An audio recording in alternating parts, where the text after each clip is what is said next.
Hej, velkommen til jacuzzien på sommerhuset i Stavildvej nummer 39. Her er en instruktion på, hvordan man skal bruge jacuzzi. And it's going to be on English, you must translate. I kommer ud af døren her fra vores bad. Det er nemmest at bruge badet inde i ved den store stue, hvor man skal gå i bad, inden man skal bruge jacuzzien. Det er meget vigtigt. Det nemmeste udvej, det er direkte ud her.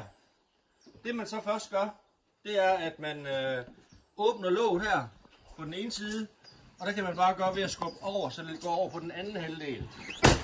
Derefter, så går man hen og bruger håndtaget her, og her skal man helst være to mand. En mand, så skal man lige have lidt muller og lidt styrke. Ved at løfte her, håndtaget ned, og man skubber det hele op. Og håndtaget bliver ned, indtil man har det op, og så sætter man håndtaget fast igen. Jacuzzien, den er altid klar til brug. Den står med varmt vand i sig på 39 til 40 grader.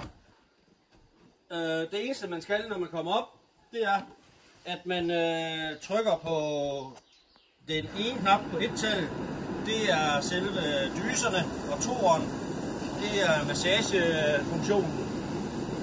Hvis man gerne vil have lys i den, når der er lidt mørkt og hyggebelysning, så er det pæren herovre, der gør, at der er dejligt hyggebelysning her. Jacuzzien, der er plads til 7 personer. Der er 2 liggefelter, og udover det, så er der 5 sæder. Det, man også kan sige, det er, at vi har også en lille minibar til jacuzzien. Den står inde i huset. Så tager man med ud og putter genstande i. Så er der en lille fjernbetjening til, hvor man kan tænde. Så kommer der lys i den, og så står der tal herude på. Det skal du selvfølgelig huske på, hvilken drinks som er ens, og så flyder den ind bare rundt ud i vandet. Den skal en gang imellem lige oplades, og der ligger en oplader inde i huset til det.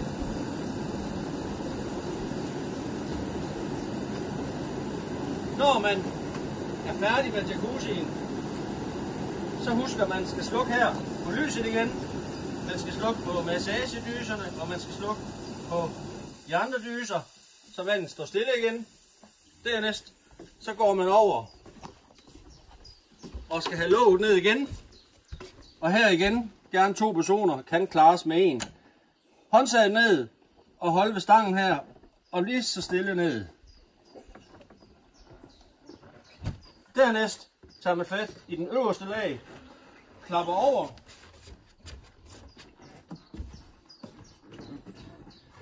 Og ned. Og her, ned over hjørnerne. Så er den klar til brug til næste gang. Det man skal huske, når man har været i jacuzzien, det er selvfølgelig at gå ind og bade sig bagefter igen og skylle sig rigtig godt, ligesom man har gjort før man bruger jacuzzien. Endvidere så skal I huske hyggebelysningen. Der er oppe i pergolaen her, der er hyggebelysning. Og der er lige sådan hyggebelysning hen i hegnen her med sådan nogle pærer.